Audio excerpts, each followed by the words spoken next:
Bismillahirrahmanirrahim. Assalamualaikum warahmatullahi wabarakatuh. Selamat datang kembali dan selamat bertemu kembali kepada seluruh siswa-siswi SMA Mujahidin Pontianak kelas 12 IPA dan 12 IPS.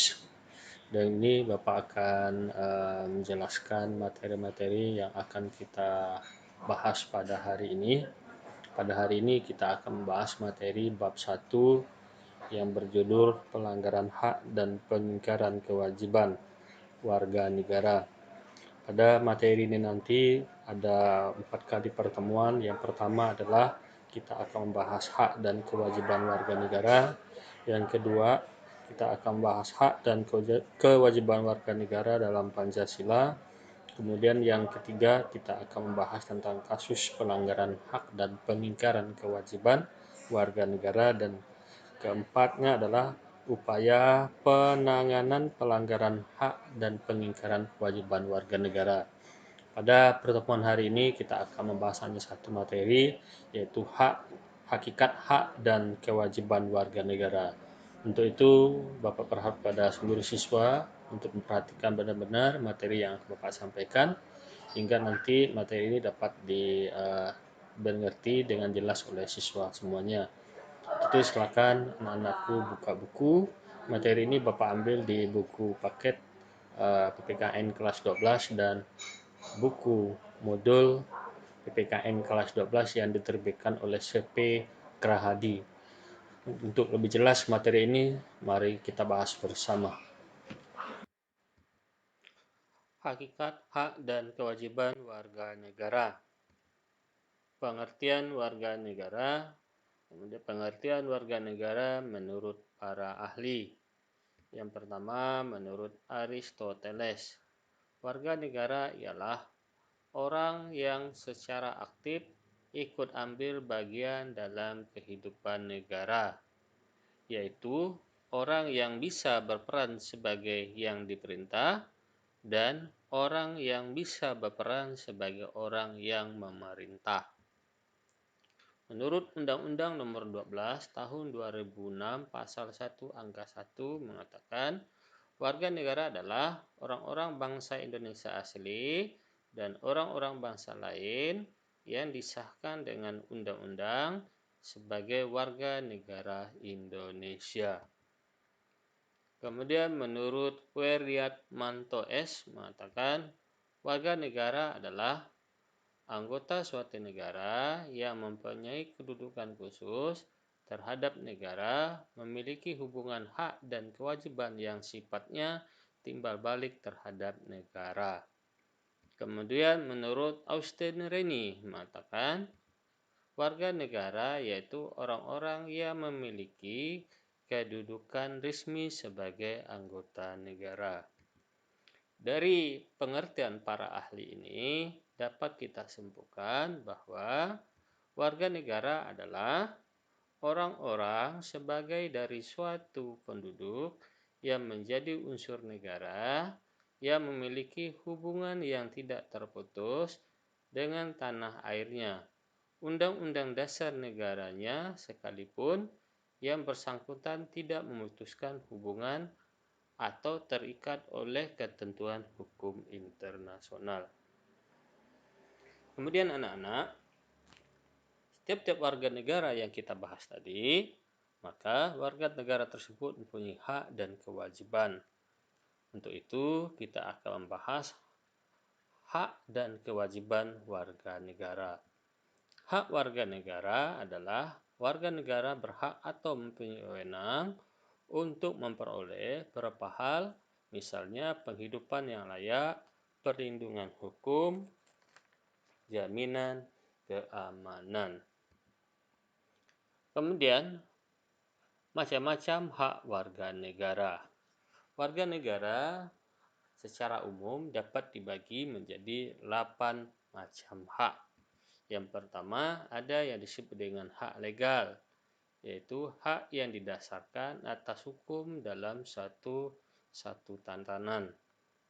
Kemudian hak moral, yaitu hak yang dalam struktur moral. Yang ketiga, hak yang muncul dalam suatu hubungan khusus antara beberapa individu. Kemudian hak umum, yaitu hak yang dimiliki oleh segala manusia tanpa keterkecuali. Yang kelima, ada hak positif, yaitu hak sipil dan hak politik yang membutuhkan pengambilan tindakan. Kemudian ada yang disebut dengan hak negatif, yaitu hak yang sifatnya negatif. Kemudian ada yang disebut dengan hak individu, yaitu hak yang dimiliki oleh setiap individu. Yang terakhir adalah hak sosial, yaitu hak yang berhubungan sebagai anggota masyarakat bersama-sama dengan anggota lain. Kemudian anak-anak, selain macam-macam hak tadi, maka kita lihat pengertian hak menurut para ahli. Yang pertama, menurut Sorjono Suekanto mengatakan hak itu dibagi menjadi dua macam. Yang pertama, hak sejarah atau relatif, yaitu hak yang muncul dalam hukuman, perikatan, atau perjanjian. Yang berikutnya, hak jama'arah atau absolut. Hak ini dibagi menjadi 4 macam, yaitu hak dalam HTT atau hukum tata negara, pada penagihan pajak, dan pada hak asasi.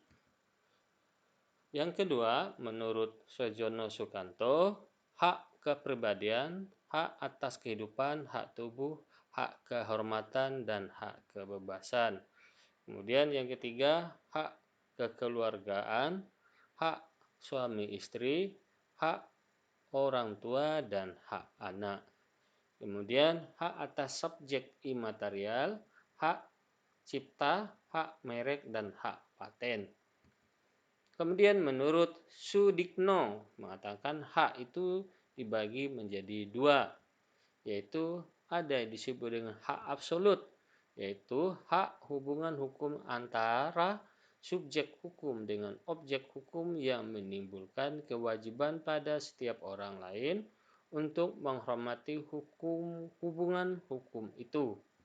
Kemudian hak relatif adalah hubungan subjek hukum dengan subjek hukum tertentu atau hak yang berisi wewenang untuk menentukan hak yang hanya memiliki seseorang terhadap orang tertentu. Kemudian menurut Curzon mengatakan hak dibagi menjadi 5 kelompok. Yang pertama, ada yang disebut dengan hak sempurna, adalah misalkan hak dapat dilaksanakan dan dapat dipaksa melalui hukum. Kemudian hak utama, hak yang diperluas oleh hak-hak lain. Kemudian ada disebut dengan hak publik, yaitu adalah hak ada pada masyarakat, negara, dan hak perdata ada pada seseorang. Kemudian hak positif, menurut dilakukan perbuatan hak negatif agar tidak melakukan. Kemudian hak milik, berkaitan dengan barang atau hak pribadi, berkaitan dengan kedudukan seseorang. Setelah kita membahaskan ke hak tadi, maka warga negara mempunyai kewajiban. Apa kewajiban warga negara? Yaitu sesuatu hal yang wajib dilakukan untuk mendapatkan kewenangan atau hak kita. Macam-macam kewajiban. Yang pertama, ada kewajiban mutlak. Yang kedua, ada yang disebut dengan kewajiban publik. Kemudian yang ketiga, ada yang disebut dengan kewajiban positif. Dan keempat, ada yang disebut dengan kewajiban universal. Kemudian yang terakhir adalah ada yang disebut dengan hak primer. Alhamdulillah hari ini materi kita sampai di sini dulu ya. Sampai ketemu minggu depan. Bapak berharap kalian setelah materi ini untuk mengecek latihan soal dan tugas melalui Classroom di PKN kelas 12. Kemudian jangan lupa absen. Bagi yang belum absen, Bapak tunggu sampai pukul 12 siang. Bapak Heri dengan mengucapkan alhamdulillah. Assalamualaikum warahmatullahi wabarakatuh.